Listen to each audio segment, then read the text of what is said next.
Bonmun 1. I was thrilled when my cousin, Suji, invited me to Italy. A country in southern Europe that looks like a boot. She had a few days off from studying music in a conservatory. So we could spend a week together in Rome and Venice. I had never been abroad by myself. And I was a bit worried, but after the long flight for 12 hours, I was pleased to be greeted by my cousin at Leonardo da Vinci International Airport in Rome. Since Italy is 7 hours behind Seoul, I was quite exhausted and sleepy when I got there. However, I forced myself to stay awake to begin my trip in earnest. Bonmun 2. Rome was like a giant museum to me. We began our sightseeing at the Colosseum.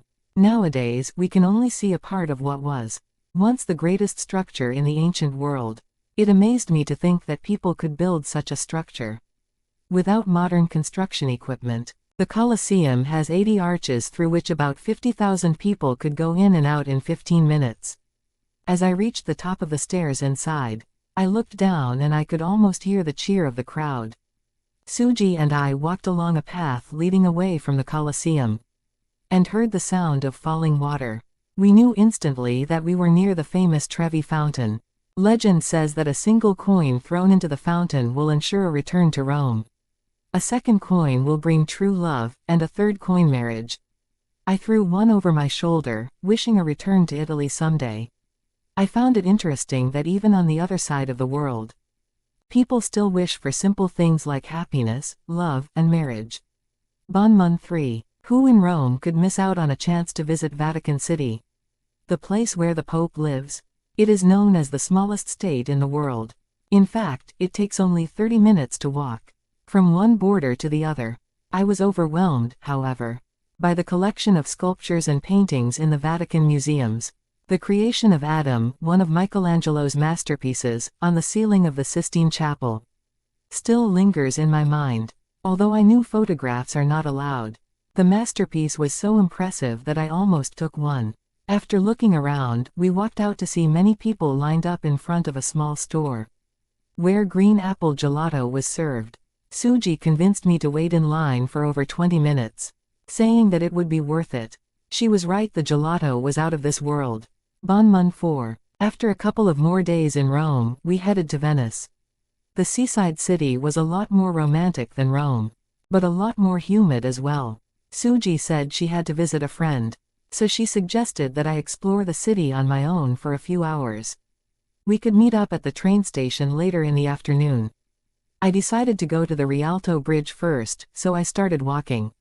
Within moments, the winding alleys made my map almost useless. After some wandering, I was lucky enough to meet a group of tourists my age from Britain. They were headed to the Rialto Bridge. 2. The bridge itself was as elegant as people say it is, but I was more impressed by the beautiful view of the canal from the steps of the bridge. I said goodbye to my British friends and walked to St. Mark's Square, one of the prime attractions of Venice. I had never seen so many pigeons in my life. They were so used to being around people that they would wait until people weren't paying attention, and then steal their crackers. But what truly made me stop and stare in wonder were the beautiful buildings surrounding all three sides of the square. Along the buildings were shops selling beautiful glass pieces, gloves, and much more. After looking around for a while, I bought small glasses for my parents. Bonmun 5. My trip to Venice would not be complete without a gondola ride along the Grand Canal, which snakes through the city in a large S shape. I was disappointed to find out the fare to ride the Grand Canal by myself was so expensive that I could not afford it. The moment I was turning back, I saw my British tourist friends walking toward the ticket office. We shared the fare and we commented on the unique differences of the buildings along the canal. We had a nice chat, took some great pictures, and exchanged email addresses before we got off the gondola. My trip to Italy was definitely an experience of a lifetime.